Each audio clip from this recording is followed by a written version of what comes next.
Ну ладно, на первый раз я тебя прощаю. Ты можешь перейти на третий этап нашей игры.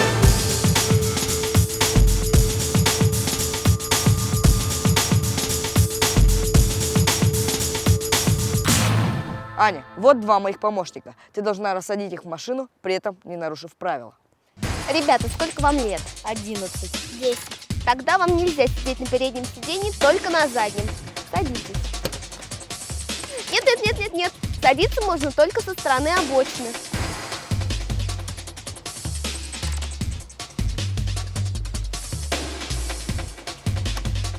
Ну, а мне уже 15 лет, мне можно сидеть и спереди. Ребята, пристегиваемся. Ну что ж, Илюта, вы тут, смотрю, расселись. Вроде все правильно. Вот этот водитель Сергей, он вас немного прокатит. Удачи!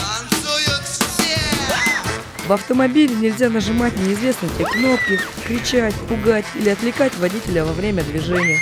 Также нужно очень осторожно пить напитки, особенно горячие. Во время резкого маневра содержимое стакана или бутылки можно случайно пролить на себя, а в случае с горячими напитками еще и обжечься. Вот теперь ребята на собственном опыте убедились, как важно пристегиваться.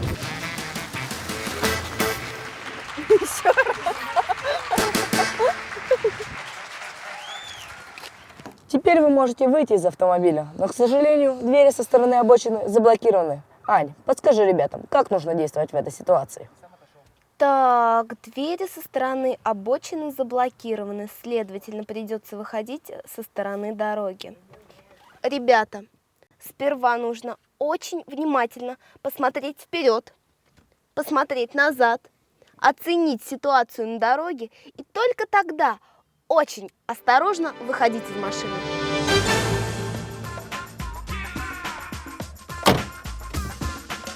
Ну и покатали. Ну что ж, Ань, и этот этап конкурса ты прошла успешно. Видимо, мне так и не удастся посмотреть на тебя коротко стриженной. Но ничего, на следующем этапе я обязательно тебя подловлю. И если ты хочешь водить автомобиль, знай, что до 16 лет тебе можно обучаться только на закрытой площадке и только с инструктором. С 16 лет разрешено обучение с инструктором, но уже на дорогах общего пользования. Разумеется, при условии, если ты знаешь правила дорожного движения. И уже в 18 лет можно сдавать экзамен, чтобы получить водительское удостоверение. Что же, относительно легкие испытания ты прошла. Поздравляю! Теперь простых вопросов не будет. Настало время финального испытания.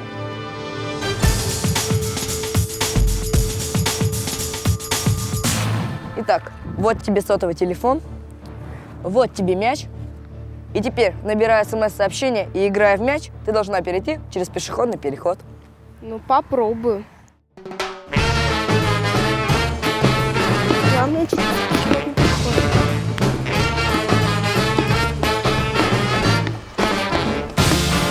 Ну вот, Аня, вот ты и попалась, вот ты и повелась. И точно так же, как и ты, ведутся сотни мальчишек и девчонок. Ведутся и гибнут на дорогах. Каждый день сотни наших сверстников играют возле дороги в футбол и попадают под колеса автомобиля, выбегая за пропущенным мячом. Каждый день мы видим какого-нибудь зеваку, который, набирая СМС, переходит дорогу, совершенно не глядя по сторонам. Да что на дороге, даже на тротуаре надо быть очень осторожным, ведь опасность может подстерегать нас на каждом углу. Что бы вы ни делали, помните, что ваша жизнь и здоровье намного важнее телефонного звонка, отправленной смс-ки или забитого гола. Кажется, я проспорила. Если честно, это неудивительно, так как правила дорожного движения должен знать и уважать каждый. Но встретить тебя, конечно, никто не будет. Но я хочу предложить тебе сходить на наше занятие. Как раз сегодня у нас очень интересная тема – дорожные ловушки. Пойдешь? С радостью. Если ты оказался на месте дорожно-транспортного происшествия первым и поблизости нет взрослых, запомни.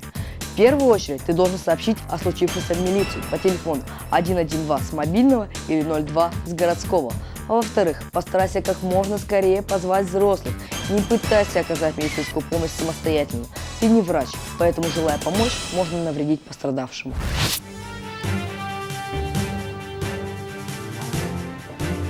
Добрый день, коллега.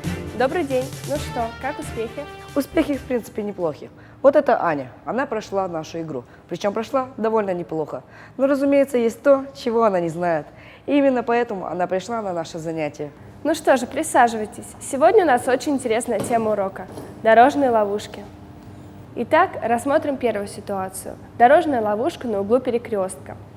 На углу перекрестка машины могут поворачивать направо, и при этом задние колеса машины могут оказаться очень близко к тротуару. То есть, чем машина длиннее, тем больше смещения. Они могут зацепить пешехода, выступающей частью груза, или даже наехать.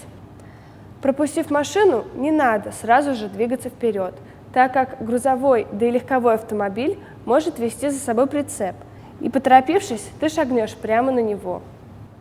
Оказавшись на углу перекрестка, надо наблюдать за движением и стоять подальше от края, быть всегда готовым отступить. Рассмотрим вторую ситуацию – дорожная ловушка у светофора. Здесь возможны три варианта развития событий. Первый. Пешеход бежит перед стоящими светофором машинами уже на красный сигнал светофора. Он уверен, что водители заметят его и не начнут свое движение, но он даже не догадывается, что не все машины стояли, и из-за стоящих и трогающихся машин может выехать другая. Но может быть и наоборот. Пешеход бежит на зеленый сигнал, как только он загорелся. Но ведь могут быть водители, спешащие проскочить светофор на красный, не успев сделать это на свой основной сигнал. Ну а следующий, третий вариант развития событий может произойти на том участке дороги, где нет специального пешеходного перехода. В одном ряду машины стоят, а в другом едут. Пешеход, думая, что все машины стоят, начинает свое движение, не видя за стоящими машинами другие, проезжающие. Ну вот, я и рассказала вам о главных дорожных ловушках, хотя, конечно же, их гораздо больше. Ну а сейчас, под общие аплодисменты класса, я предлагаю вручить Ане удостоверение пешехода.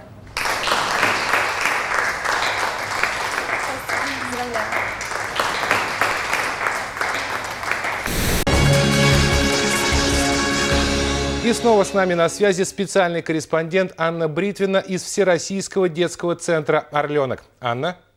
Здравствуйте, а у меня горячая новость. Я только что приняла участие в игре юных инспекторов дорожного движения под названием «Безопасные дороги детства». К сожалению, мне не удалось пройти все испытания, но самое главное, что я поняла, так это то, что правила дорожного движения написаны не только для инспекторов и водителей, не для мам и не для пап, а для каждого из нас.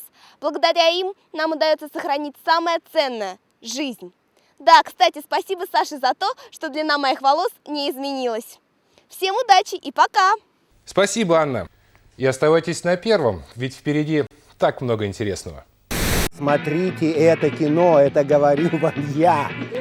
Ну я тоже говорю. Угу, заново сейчас соберусь.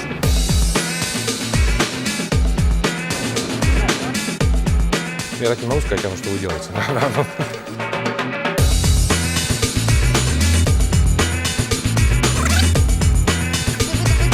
Спорим, спорим! Зачем ты приплюшиваешь?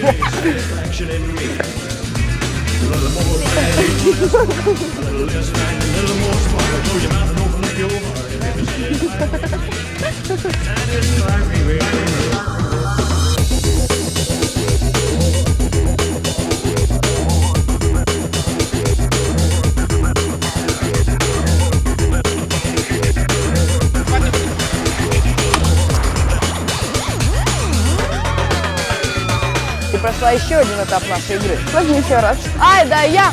Муа!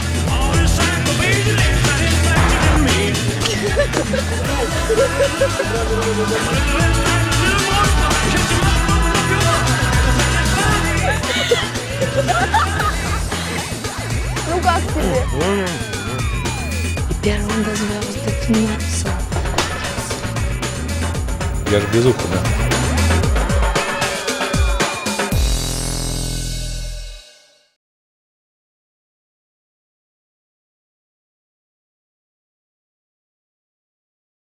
Как вы считаете, дети поймут этот фильм? Но я бы хотел пожелать, чтобы они поняли, потому что через терпение приходит истина. Дело в том, что соблюдение правил – вещь в человеческой жизни очень важная. И В детстве нужно соблюдать правила, да, говорят, дорожного движения, потому что от этого действительно зависит жизнь. Либо ты безразличен к общественному мнению, либо ты безразличен к тому, что твоя жизнь стоит 3 копейки, либо ты ценишь себя. И нужно научиться ценить себя в первую очередь, свою жизнь. Это даровано Господом, твоими родителями. И требуется от тебя немного. Соблюдай правила дорожного движения. Все. Соблюдай правила дорожного движения. Вот и все. И ты будешь жить, и будешь талантлив, и будешь успешен.